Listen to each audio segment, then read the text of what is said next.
அவர் பொது வாழ்க்கையில் ஈடுபட வேண்டும் என்கிற துடிப்பை கொண்டிருக்கிறார். அது வரவேற்கத்தகுந்தது. தலித்துகள், பழங்குடிகள், பெண்கள் போன்ற விளிம்பு நிலை மக்களின் நலன்களுக்காக போராட வேண்டும் என்கிற எண்ணமும் அவரிடத்தில் இருப்பதை வரவேற்கிறோம். ஆனால் அவசரம் கூடாது.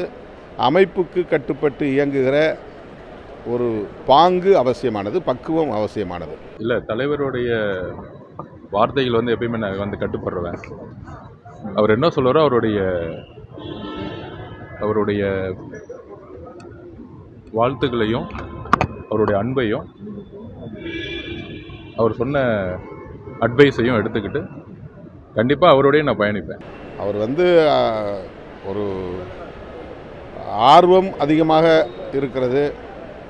உடனே எதையும் சாதிக்க வேண்டும் என்று துடிக்கிறார். ஆனால் ஒரு கட்சிக்குள்ளே வந்த பிறகு அவர் என்ன நினைத்தாலும் தலைமையிடம் சொல்லி அல்லது தலைமையின் வாயிலாக கட்சியாக அது வெளிப்பட வேண்டும், கட்சியின் மூலம் வெளிப்பட வேண்டும்.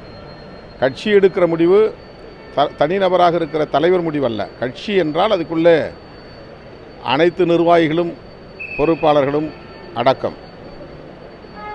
அதற்கு ஒவ்வொரு முறையும் நாம் மாநில அளவிலே மாவட்ட செயலாளர்களை கூட்டி பேச முடியாது. அதற்காகத்தான் ஒரு உயர்நிலை குழு என்ற அமைப்பை வைத்திருக்கிறோம். ஆகவே ஒரு முக்கியமான அரசியல் முடிவுகளை நாம் எடுக்க முயல்கிற போது உயர்நிலை குழுவிலே கலந்து ஆய்வு செய்வது என்பது நடைமுறையாக இருக்கிறது. ஆனால் அவர் அதை இன்னும் உள்வாங்கிக் கொள்ளவில்லை. ஒரு அமைப்பு, அந்த அமைப்பின் நடைமுறை ஆகியவற்றை உள்வாங்கிக் கொள்வது முக்கியமானது. திருமாவளவனுடைய விமர்சனங்கிறது என்னுடைய ஒரு அட்வைஸாக தான் நான் பார்க்குறேன். அவர்கிட்டருந்து நான் நிறைய விஷயங்கள், அதுவும் கல அரசியலில் நான் அவர்கிட்டருந்து நிறைய கற்றுருக்கேன். அவர் எனக்கு எப்பயுமே ஒரு ப்ரொஃபஸர், ஒரு ஆசான்.